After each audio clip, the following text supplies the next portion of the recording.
with my new internet, so let's hope it holds out. Nice. Just switched over from Telstra to Aussie broadband, so Oh, good move. Good switch. yeah, Telstra was just. I'm at the top of Perth, in not a remote area, but it's an older area, and the connection just every 2 nights it was dropping out. It was a pain in the ass. Yeah. So I Yeah. yeah, it took a while to have a look. All right, there's. Nice. Let me just check it. Cool. There's that. I'll send you a link now on Facebook. Great. Share. Copy link.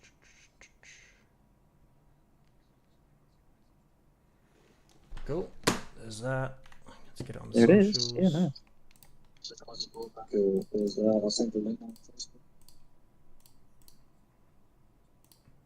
Facebook. Oh, we live. Oh yeah. Live.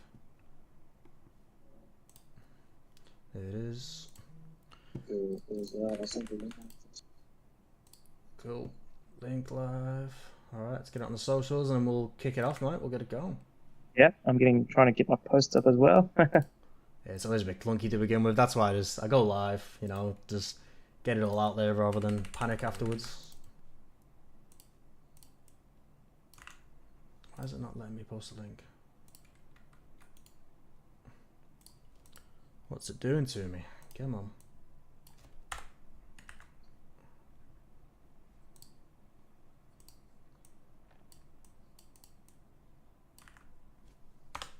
Alright, so doesn't want to work on Twitter for some strange reason, but that's alright, we'll get it on the rest of them. That's weird as. That's alright. We get that going. There we go, it's on there. All right, got on the gaming community as well. All right, hopefully we get some listeners Yeah, mate, absolutely. Yeah. and watchers. Listeners or watchers, so yeah. Great. Bit of both, eh? Bit of both. Alright, I'll just check on Discord real quick, so that's going to go a bit funny on the screen, but that's all good. So this is your 11th episode, yeah? 12, I believe. Yeah, number 12. Yeah, great. This is our 12th one, so it's going good. That's quite funny because I did my own podcast. It's on YouTube, and I did 12 episodes exactly. Oh, really? Of my yeah, it was called The Why by D Moore. So I did my own podcast. That was a few years back now. Yeah, nice. And I was experimenting doing podcasts, so I can then offer the service when I'm people want to start up podcasts. So That's awesome, yeah, man. That's good. we'll talk about that. Yeah, bet you enjoy doing that, eh? Yeah, no, it was great. Very creative, and very fun to do that. I bet, mate. Nah, definitely. Alright, right, that's live. That's up. Cool. Tell you what, David, we will jump into it, mate. And we'll Let's do it. We'll get going. Sorry, just waiting for one more thing to load up. Cool. OBS looks good. Everything is there. All right, cool. So welcome everybody to the Vision Kings podcast, episode 12. My name is Sam. I'm your host, the founder of the Vision Kings. I'm here today with a special guest, David from Next Tier Enterprise. David, thank you very much for joining us. Welcome to the podcast, mate. If you just want to introduce yourself to our listeners and give it a little spill. Thank you for having me, Sam. Yeah, it's great to be with you. And yeah, you're doing podcasts and esports, and that's those two things I completely relate to. So I'm glad we've crossed paths, and thank you again for having me. Nah, that's good, mate. Let's start off with what is Next Tier. Tell us all about Next Tier. Tell us when you founded. Give it all. I still haven't got this down to a quick version, but I'll do my very best because it does comprise of a lot of different things. All right. Next Tier is basically a combination of 3 different things, those being entertainment, gaming, esports, kind of the same thing, gaming and esports, and creative, which used to be called studios. So it's had this evolution, if you will, over the years. Started off back in 2015 as a vision to bring in esports and into the Northern Territory. Someone had to do it, and I was the guy that kind of made it a bit more mainstream. Mm-hmm. I mean, there were some little groups doing stuff, but they didn't do it as big as what I did when I went out there. So I did that, and what I was also doing is I'm actually an entertainer as well. So I'm an entertainer, a singer, a musician, And mind you, when I was starting this back in 2015, I still had a job like everyone else. I was working, mainly sales and retail jobs, just to get by and, pay the bills as we got to do. Yep. And what I eventually did is I got into doing I call it next tier entertainment and next tier events and next tier karaoke. And then NT Esports was kind of on the side. I called the gaming side NT Esports because it wasn't part of next tier. And basically what ended up happening is they merged. Next tier, so NT Esports became next tier Esports. And then we had it's been a journey, but it's gone from next tier gaming and esports. And then I've eventually branded into next tier, which is what I did this year. So sorry, I've skipped a few chapters there because I know, but we got a bit of time, so I'll just backtrack a little bit. So basically what happened is when NT Esports was formed back in 2015, we then evolved it towards then next tier esports. And at the same time, we actually then opened our first gaming cafe or LAN cafe as well. So we had the gaming lounge, we called it back then. And it was a great way to, capture the market with the gaming scene and get that happening as well, run tournaments, etc. And we'll talk more about the history of the gaming lounges and and cafes, because that's another thing. But all this time as well, I was, working the job and I was doing karaoke. This is a completely different field to gaming, I know. But entertainment was something I was, pretty good at. I won some karaoke competitions. I was a well-renowned host up here doing my own events for karaoke. And what I eventually ended up doing is starting my own brand, which is and then I offshooted that from next tier next tier esports. So then I created next tier karaoke and next tier events. So then I had 3 next tier events, which would be my main one where I did events that are non sort of related to gaming and entertainment. Karaoke would be karaoke, and then esports would be the gaming side. And then what ended up happening is I went from not only doing karaoke, but to trivia nights, to musical bingo nights, to live music and entertainment. So then it formed into what was called an next tier entertainment. And then next tier entertainment, and we're not talking, 1 or 2 events a week. I'm talking like 8 to 10 events a week. This has turned into. Wow. Now that ended up being enough for me to quit my day job and then pay myself a wage as the company director and the founder and the guy that organizes things. And in this time frame as well, if you can imagine this, back in 2015, no one was really running tournaments and everything. So we were running the first ever League of Legends competitions, the Super Smash Brothers scene. We're getting that off the ground. There was interest in a lot of games back there as well. Counter-Strike, Dota. Like we tried to do events and games that were very popular in the community. League of Legends was our winner, and we ended up doing 2 initial seasons of that, of 8 to 10 teams of grassroots people that just want to play. And that's pretty big. That's awesome. For Darwin. For Darwin. I still can't believe that we were able to do that. We did that for 2 seasons, and then we then eventually formed a league known as the Intel, or Next Tier Esports League, we called it. I know I'm drifting off a little bit to what Next Tier is, but this kind of gets in the depth of how it all formed. You can put the pieces together in your own mind, folks that are listening and watching. Try to keep up. So we ended up running the Intel. I then got had a business partner at the time, Ryan, who joined me. We were in a partnership. So it didn't start off as a company. It actually started off as a sole trader. I've kind of been through the trenches of all the systems. I was a sole trader. No, sorry, go back. I actually started off as a non-for-profit. NT Esports was registered as a non-for-profit because I thought that was the way to go, given that I didn't have a means to fund it, right? I didn't have a means to, what do I do? How do I make money from this as a business? So I ended up getting a grant, and the grant said, and his advice said, look, Dave, you obviously want to be in business. You're best registering as sole trader ABN and going from there. So that's what I did. But then, moved forward a bit, got the partnership, went into a partnership, ABN, and then that partnership was dissolved. So Ryan decided to move forward, have a family, and that's good. I was then running the business, and a few years later, then eventually turned it into a company called Next Tier Enterprises. trading as next tier gaming and esports, next tier entertainment, next tier studios.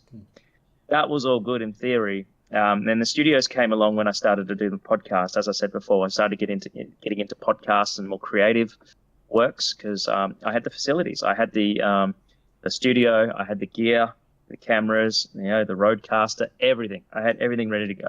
Mm-hmm. And I also aspired to do my own podcast as well, which I'm probably going to get into again soon. That's when I formulated the Why podcast, which you can see on YouTube right now if you type in the Why D More. It was just a general podcast about why people are into gaming, why people are into entertainment. Because my circle is so cross-pollinated, if you will. I know entertainers, I know singers, I know gamers, entrepreneurs. It's great. I've got a great, I guess, plethora of people that I could talk to. But that was also the purpose of doing that was to know how to do a podcast as well myself, so I can then possibly, have that as a service of a company. That's what I ended up doing. So fast forward to 2026. And I'm doing live music every week. I'm a musician. I'm a professionally trained singer. I actually do Elvis impersonation shows. I do live music. I play guitar, drums. Those are my main ones, but I'm mainly a singer now. So yeah, that has its own direction. A lot of people, when they do this kind of thing, or they hear me say this, they're like, how do you do that? And then how do you run that? And my answer to that is, I don't know. I don't know how I do it. But the thing I can say is that, the services are very niche. Like if you could talk about what Next Enterprises is, it's entertainment, and I've actually formulated it because before I had the 3 brands, right, and they were all on their own Facebook pages. They all had their own thing, and that was very hard to manage. So this year, actually, in 2026, I formed them into now what's just called Next Tier. Okay, so Next Tier is the brand. And it's Next Tier entertainment, gaming, creative. And I have this philosophy of experience-led. They're all experiences, okay? So whether it's gaming, entertainment, or creative, we provide experiences for people. And that's the top of the list of what we do. We provide an experience. So I guess that's all bit of history there of what Next Tier is. And you can kind of picture that. We ran 8 seasons of Entel, 8, with multiple games with the leagues. We ran like 4 or 5 Rocket League seasons. We ran about 8 or so League of Legends seasons. And some were funded. Well, they were funded through sponsorship. So I was able to, using my sales skills, my sales and entrepreneur background, I was able to acquire sponsorship and then fund the prize pools through that. So that's a bit of history on the gaming side that I did. And we got repeat sponsors such as Paul's Ice Coffee. We had Macca's sponsor us. Allowed us to get some trophies, run the season, and then all that while running all this other stuff as well, like events and and entertainment and the podcast. And eventually I got married, had a child. So there's that too. So I'm just like everyone else. I'm just like you, Sam. We have family and we have lives that we live. But that's Next Tier Enterprises. It's a big combination and of different things, but it's all experience led. That's what I say. Yeah, lovely. I think you've answered all my questions there, mate. No, that was good. Well, yeah, I think your next one was what inspired me to start it. The gaming scene was I'm still a gamer and gaming's fun. I like gaming. I also like music as well. I guess I was drawn to doing something and taking action in what I enjoy to do, what I like to do. What's my purpose in life? A lot of people ask that. What do I like doing? All right, well, I like gaming and I like music, entertainment, and I'm a bit of a creator as well. I like creating things. So I've simply found a way, which is very hard to do, but I can shed some tips on people that are interested in doing it that might help you. But I just found a way to do it and turn it into a business that I can pay myself to do. And obviously that has its pros and cons, but there was a need in the community, I guess a desire for the community, and that's how, business 101. You find a need or a want, and you address that, that problem that people wanted. People wanted esports in the Northern Territory. People wanted to experience, again, that word, experience esports. So I simply provided the way to do that.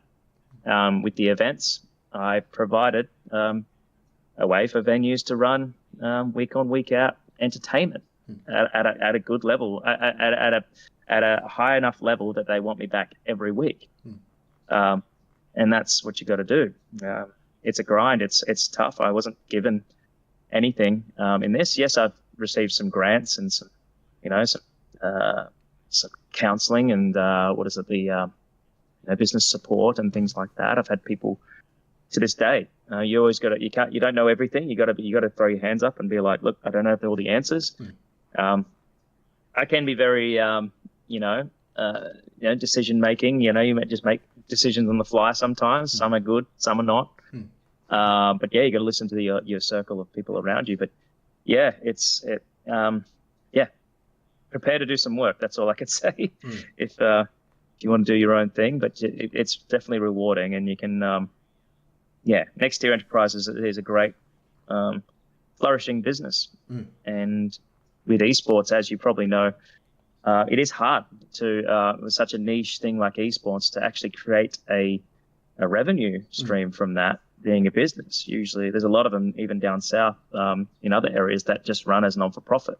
Or they will leverage off a high school or some community fund or something. They wouldn't actually run it under a company, which is something I've managed to do. But yeah, I really like how you've branched out. You got all these skills in currently that you've learned throughout your life, and you've got your singing or your entertainment part of it, but your esports as well. And I like that you haven't been afraid there to branch out into every little area of those skills that you have. And I think that's the reason that you are where you are today. Like you said, you've managed to not have that day job anymore. This is your job now. I'm sure it's your day and your night job. I'm sure it's non-stop. Absolutely. Yeah, day and night. Yeah. I mean, it's a bit of a double-edged sword in that sense. I mean, yes, you have the flexibility. Like I can, go to bed when I want. I can wake up when I want. But you still need to hold yourself accountable to what you need to do in terms of, all right, because I am running a lot, wearing a lot of the hats still at the moment, because to scale the business, you need to find ways to do that. So I'm doing marketing, I'm operations, I'm physically going out, setting up in some respects, even though I do have guys that do that for me. There are still a lot of things you have to do and you're responsible for. So, but no, like things, the things I get from it are the sense of, and this is why it's very important to have a clear, vision or mission, whatever you want to call it, the jargon that they use with business, mission, vision statement. You basically need to have a very, very compelling reason as to why people are involved in your business. Okay. Mine is I've used this whole experience-led philosophy because it's about the experience, right? And that's what I want to push. That's my pushing thing, because anyone can run an event. Anyone can, and most events don't always go as planned or anything like that. I mean that by saying that you can, even the most experienced event providers can still fumble. But if you're still, aiming for that excellence in that, what they're getting from it, what are they getting from that thing? Yeah, they might have had a few technical glitches at that gaming event, but they still had a good time and they were able to have tell their friends and bring their friends. So that's what it's about for me. So let's jump into your gaming events then. Tell me from your perspective and the business perspective, what does that entail from the start of the day up until the very end? Like, is it fully hands-on all the time? Have you got it set up in a really good space now that, it's not as much hard labor? It's just all ready to go? How does that look for you? Yeah, well, the gaming events that we run are typically done in a pop-up fashion, actually. Excluding the gaming hub, which is what we got now. Most of our stuff actually stays in storage. And then for instance, our TVs, we got about 8 to 10 of them, and they're ready to go. They're just ready to deploy and set up for whatever event we do, whether it be an event for the council or a government-funded high school, school holiday event or something like that, we have gear pretty much ready to go. And what I would then do is, yes, there is hands-on well, in the background, I'll be there, I guess, quoting and, telling them, and you got to be a bit of a salesman as well. You got to explain to them what, the vision is, what it's going to be. So there's a lot of stuff in the background before the hands-on stuff even gets happening, as you probably know there. So you got to get all that, you got to get it approved, and then you got to get a team. So it's a bit like Nick Fury with the Avengers. You got to like reach out to people that want to help, Yeah. and they'll put their hand up. And depending on the if it's a paid gig, a budget, like if you got a budget, or they're doing it as volunteer, that's kind of agreed to with whatever system you've got.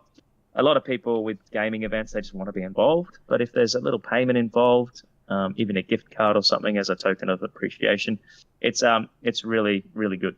And they get something from it. It's not just about the experience for the people. You got to understand, people that are involved in this as well, that are helping out as a volunteer. They want to enjoy what they're doing too. So you got to look at all that as well, and you got to find people that are willing and wanting to be involved.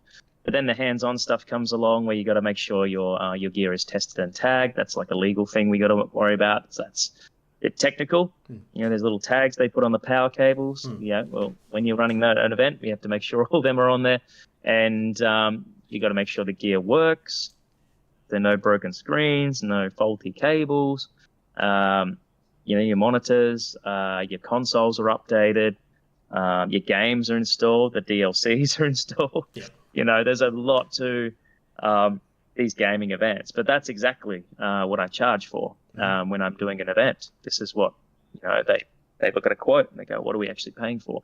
It's a service. It's a service. They're paying for the equipment. They're paying for the time and everything you're putting into it. So it's no different to any other event provider.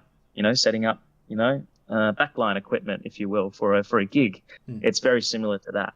But I hope that answers your question on the operations and the hands-on component of it.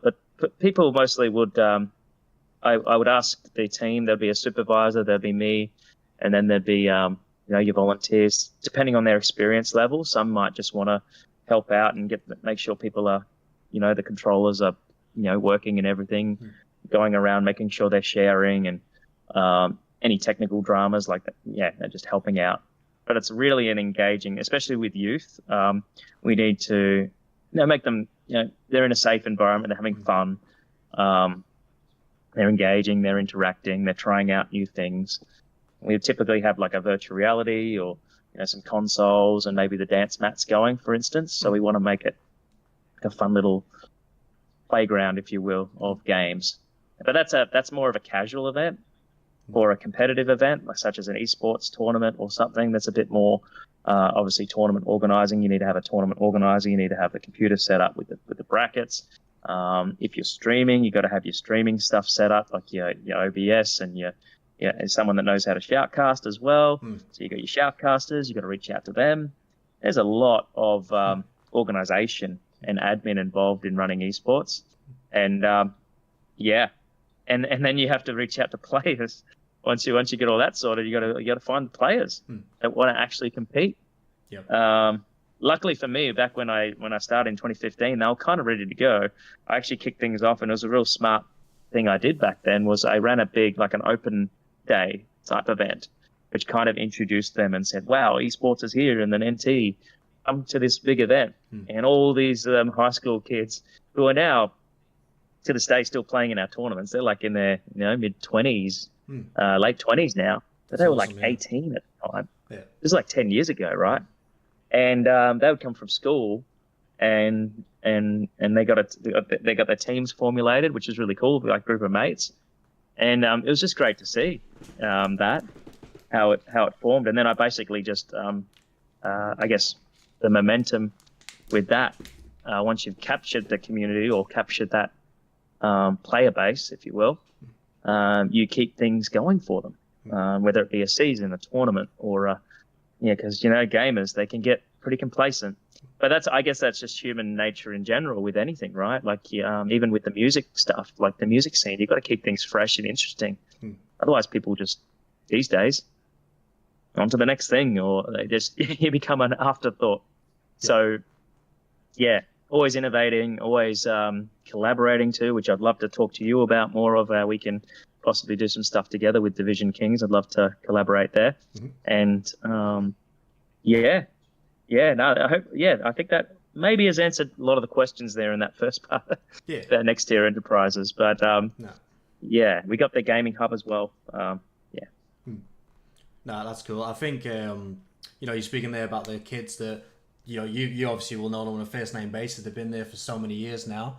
I think, like you said there, esports gives people a safe place. Like, we know all the talking goes on and a lot of banter happens whilst you're playing, which is part of the experience, but it's also getting the kids off the street, getting them in a safe environment.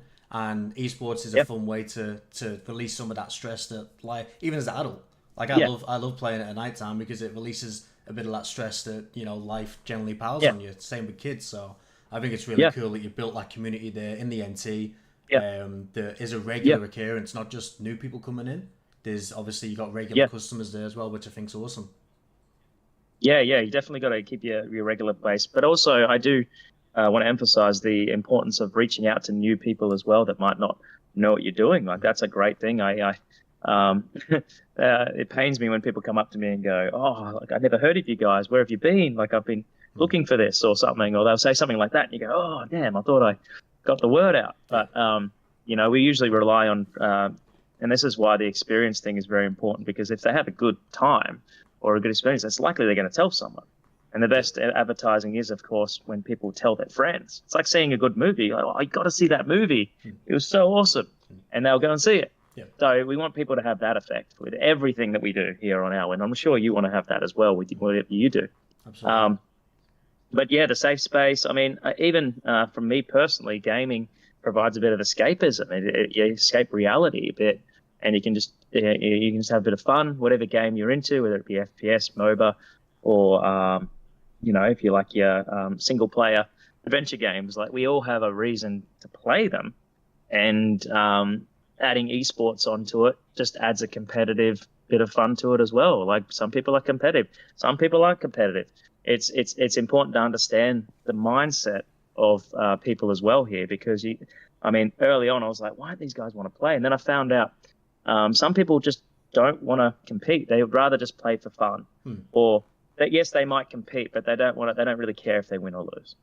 Others that have put lots of time and effort into, like, it's like, if you're good at a sport, if for those listening that don't know about esports, it's like a sport. If you're like, who did it? Was it Don Bradman? He hit a ball up against the wall or something every day or something as a cricketer, and doing those exercises, whatever sport you're doing. If you're doing something and you're good at it, you want to get on the field. You want to.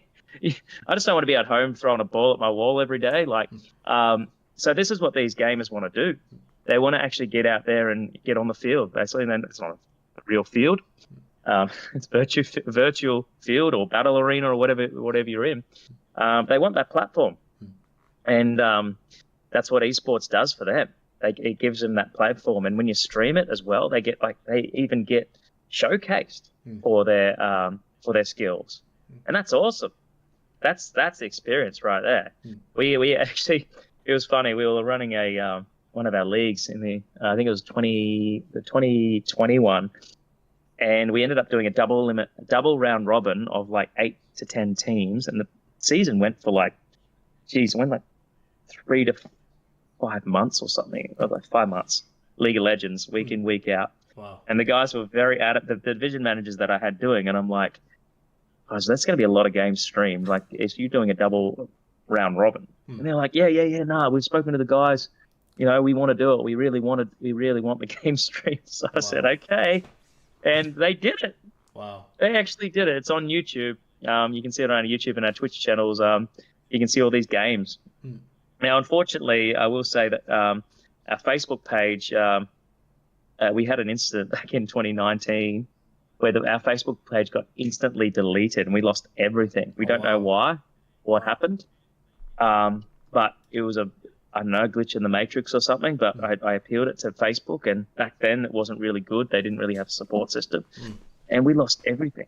Wow. I don't know if it was because we were running some sort of tournament that reached rules. We did what's called it was a Rocket League tournament, and basically you could donate, and the donations go to the prize pool.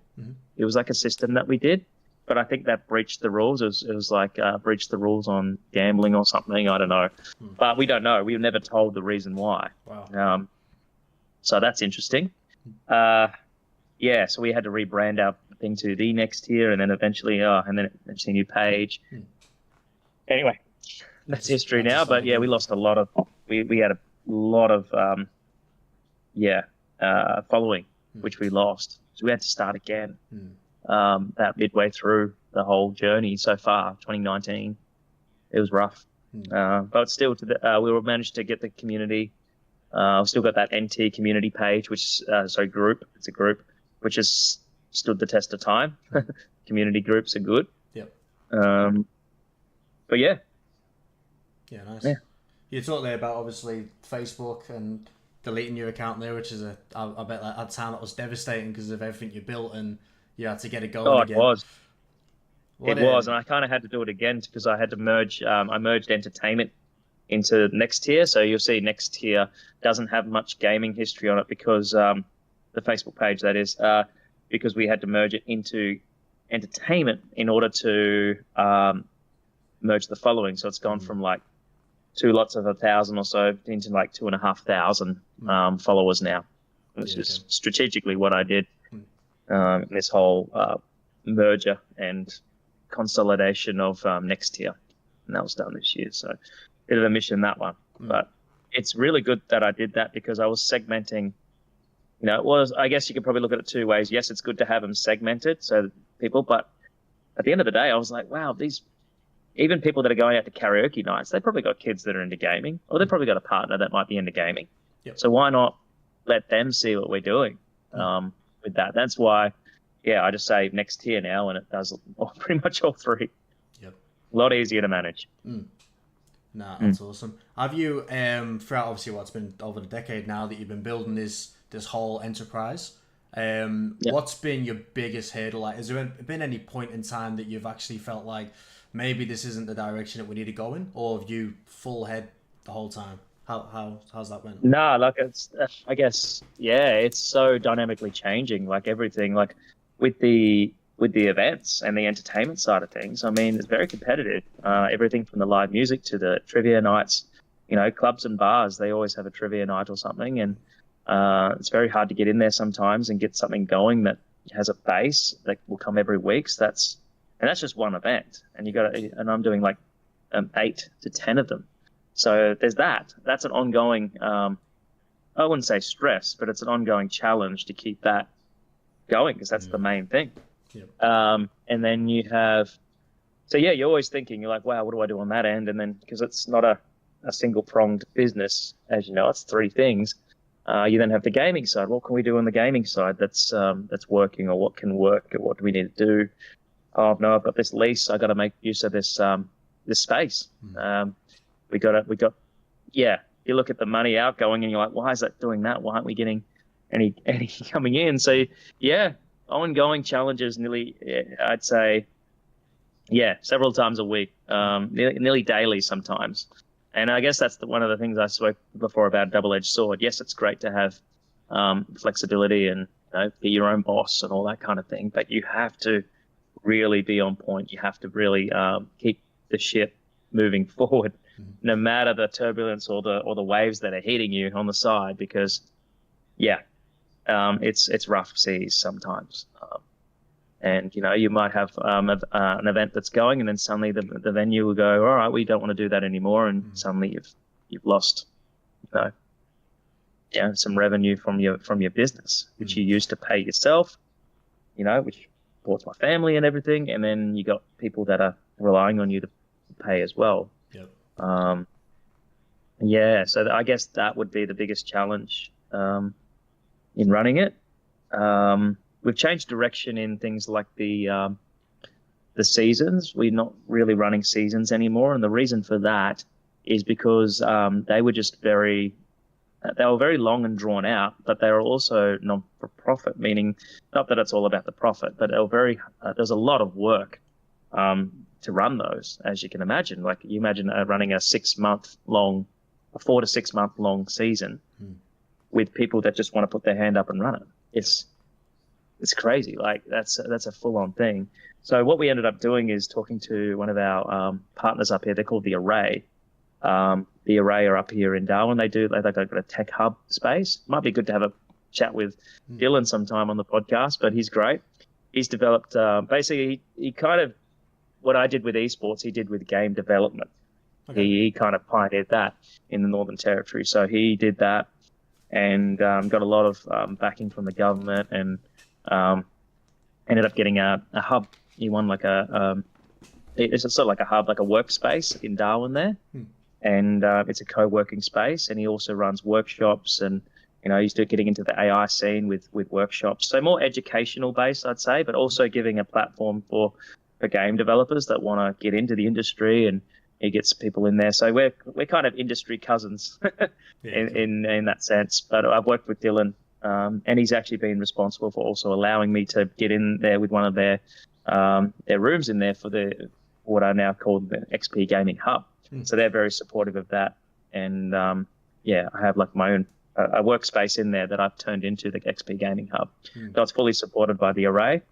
And so that's a bit of a shout out to Dylan and the team at the Array, doing some good stuff up here. That's cool. I think in esports relationships, that's what I'm learning now is so important. It's, you try and do these things like Division Kings have been trying to do it solo for so long.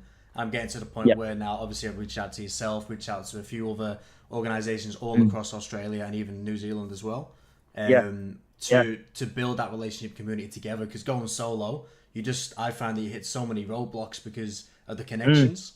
But it sounds there like you're building something really cool. You have to collaborate and connect. Yeah, you must collaborate. And speaking of which, sorry, I didn't mention something before.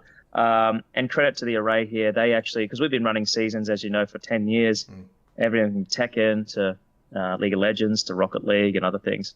Tekken became pretty big, right? Tekken became pretty big, our biggest fighting game scene.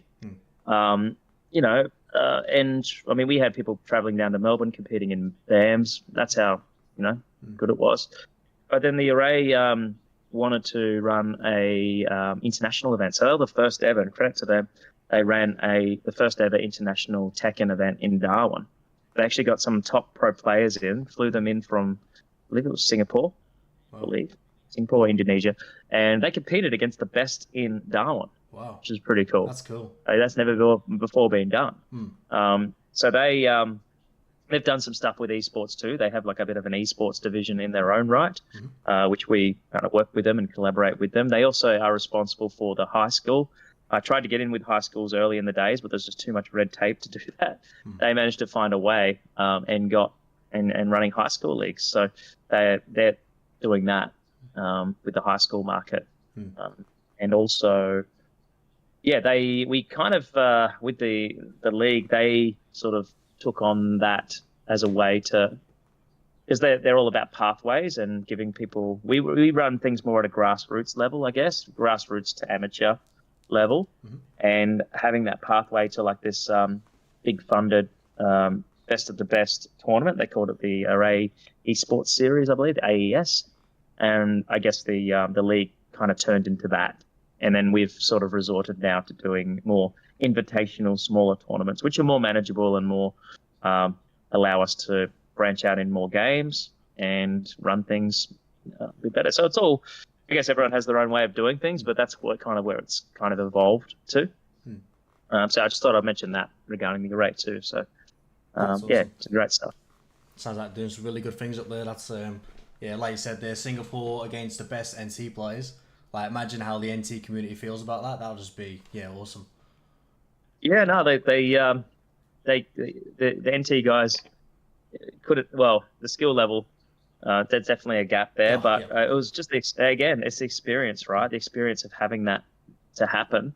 That was very well received. Very well received. I I was even given the task of helping the array with the recent one, which is kind of to test the connections as well, a bit of a server test. So we did a Singapore versus Australia Valorant comp, and this is actually on Twitch and YouTube now. You can go see that on our page. But we did a test. It was all for testing purposes.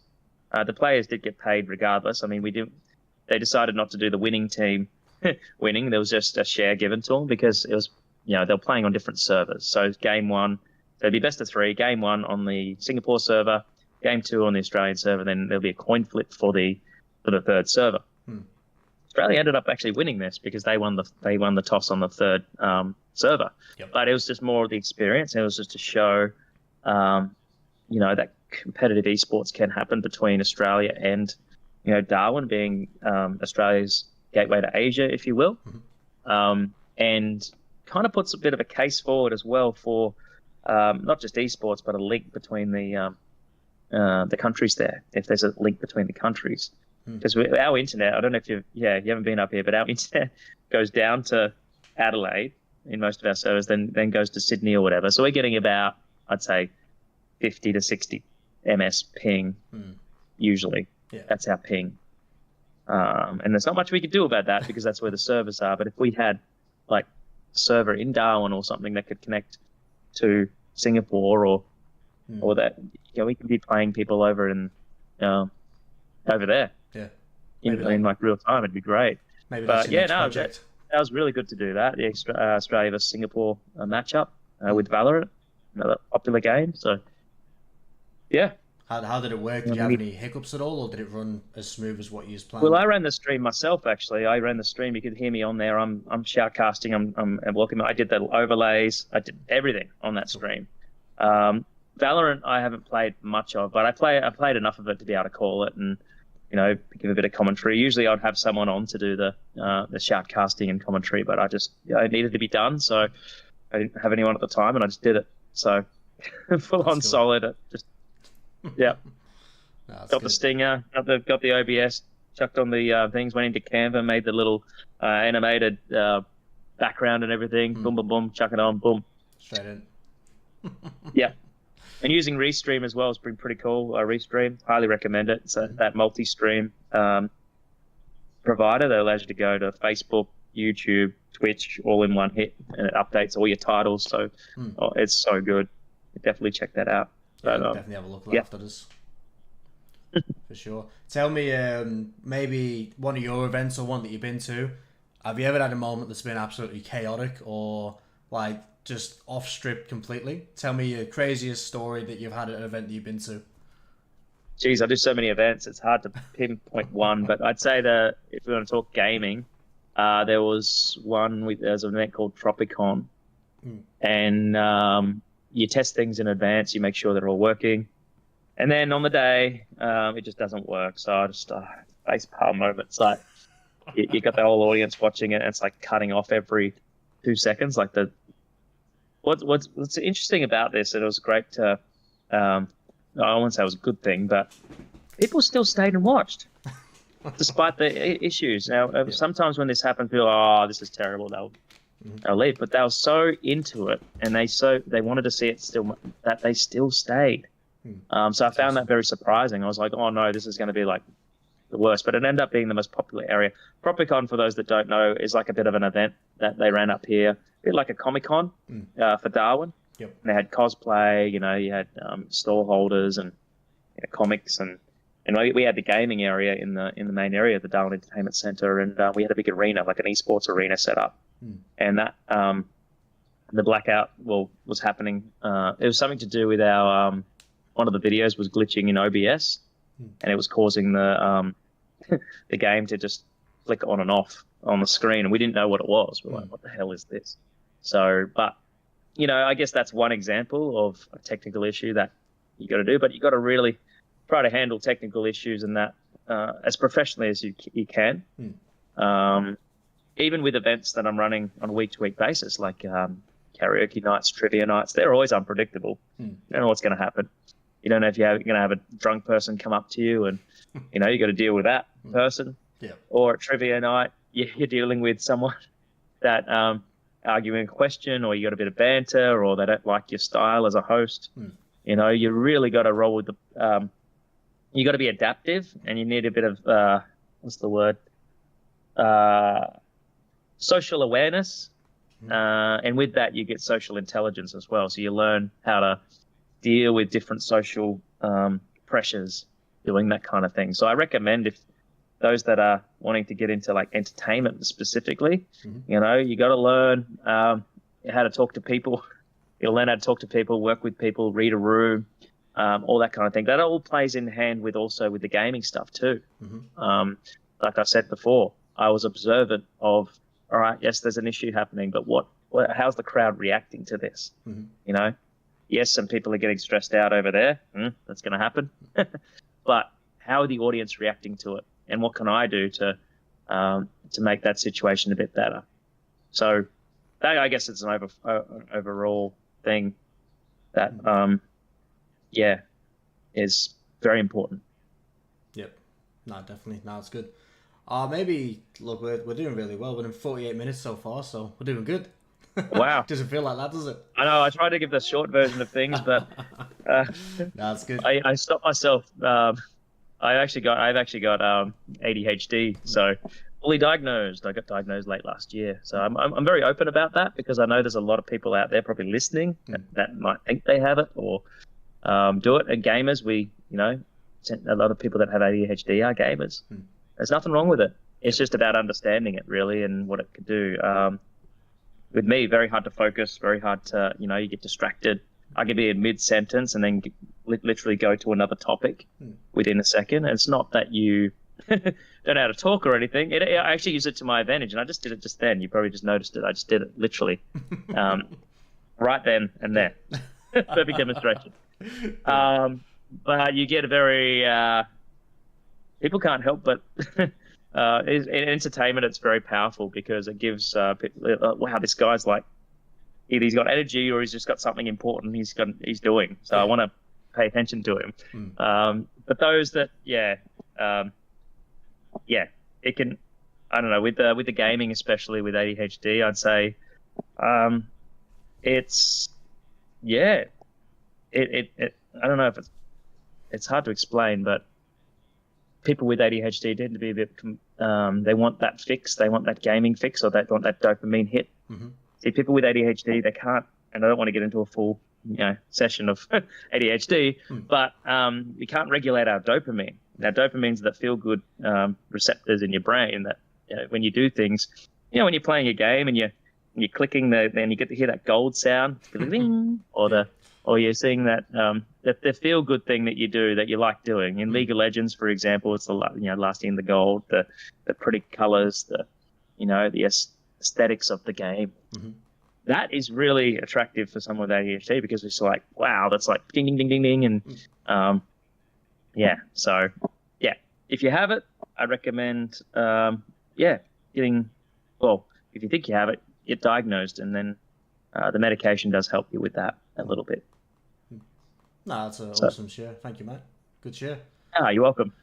So let's. Like I said, I don't want to go fully into it, but yeah. Oh, maybe that's another podcast for another time, mate. We've always got of course, future of course. opportunities. Yeah, no, we've only got, we've got so much. That's it. I don't know how many parts of this podcast we're gonna have.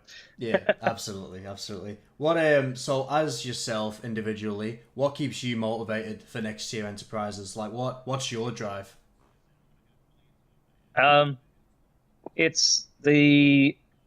It's what you give to others. It's that experience thing. I just put it in my brand to kind of solidify it, if you will, to kind of solidify that message of that experience that you're trying to give to people. It's a little bit like when, because I'm a singer. I said I'm a singer. When you sing something, people will say to me, "Look, what's your favorite song to sing?" And I say, "Look, it's not that I don't have one. It's just that it's very hard for me to pick one, because my favorite song to sing might not hit the right audience, or they might like something else." So my answer to that is, it's whatever. My favorite song to sing is the one that I love them hearing, and them to get an effect from it. So what motivates me is the reciprocal actions of people reacting and enjoying and experiencing what I have to offer, if that makes sense. So that's a motivating factor, because otherwise I wouldn't do it. Like, what's the point of doing something if you don't have a reason to do it? It's like anything. So, yeah. Oh, that's good. What would you say to someone that is in your in your position, 10, 15 years ago now, where they're thinking of getting this going or they've just started? What is your feedback to them? What would you say to them if you could have a conversation with them? I would say definitely, have a bit of a think about what you're into and how, and look at ways. I mean, we've got AI to help us now. I didn't have AI back then. I kind of had to rely on my own intuition and own gut to get started with things. A lot of people don't start things because they might be like, oh, it's too risky, or, I don't want to do it. And then then complaining about their job every week. And, it's not a bad thing to have a job. Don't think that it's a bad thing. You have to do what you got to do. But there are ways out there that you can definitely, I guess, give it a go.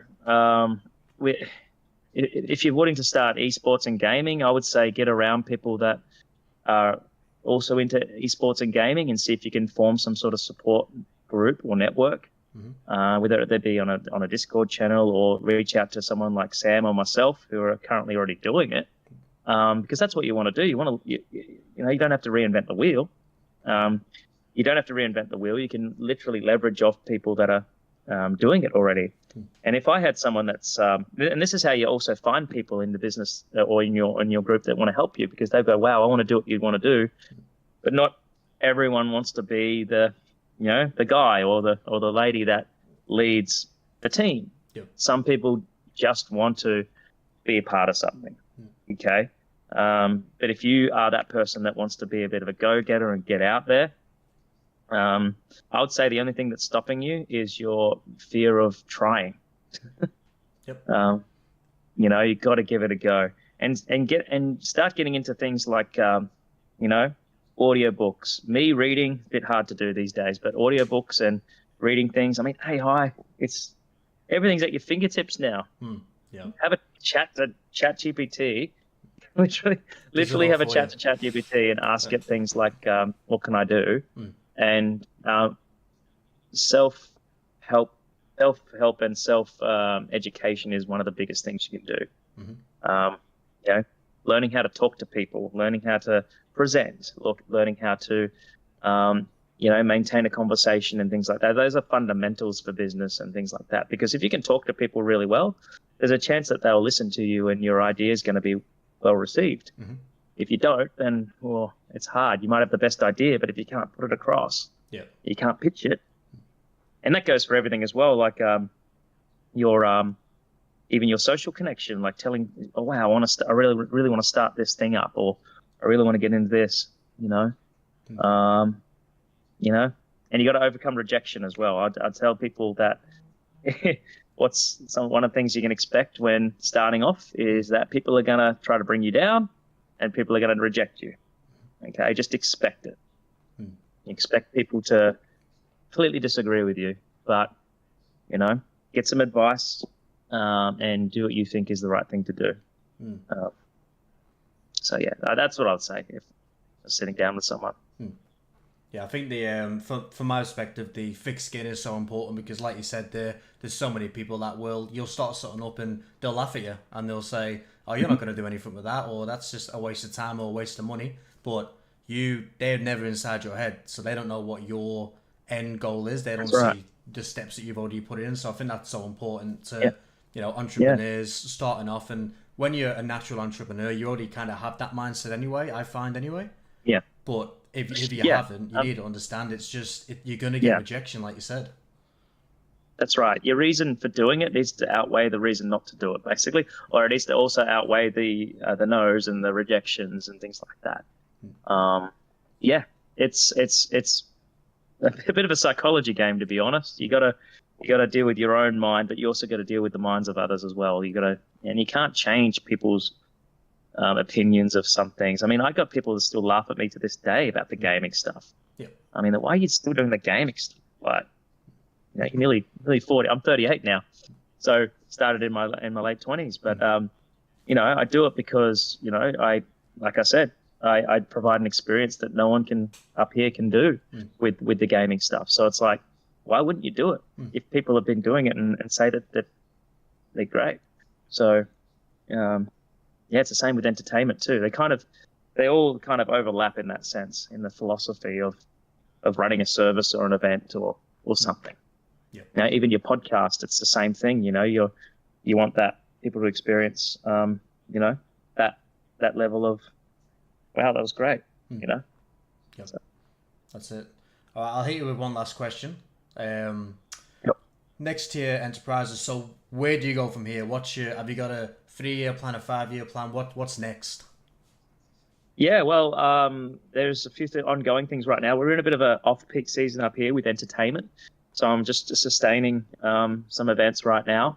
But I'm starting to get into bigger events, such as, like, I would say, big ticket events such as weddings. I now do wedding DJing, singing, and I even show them how to do a little dance and everything. I'm pretty much one that will try to be extravagant, but also offer them something they're not getting. So that's something I'm doing. I mentioned earlier that I'm an Elvis impersonator, so I'm actually going to be I'm a Darwin's only Elvis guy. Yes, I can look a bit like him when I got all the gear on, and sing like him a little bit as well, which is great to do because you don't want to do Elvis if you can't sound a little bit like him. Yeah. So got a few shows lined up for that, and entertainment wise, it'd be good to have my own venue eventually, like my own actual run venue. That's a long-term goal with that one. With gaming and esports, we have the gaming, our XP Gaming Hub, which is going to be our place for gamers to come. It's a LAN cafe in Darwin. It's Darwin's only LAN cafe at the moment, and we want to run activities, tournaments, programs, and just want to get people in there and build that, and hopefully expand that to a bigger place, with more PCs. And with studios, aka Creative, or Creative it's now called, I do want to get the podcast studio up and running again. Obviously, as you all probably know by now, I'm doing a lot of things, so it's really hard for me to do everything. But I've got the gear, and I plan to get that up and running again soon if I have a creative studio.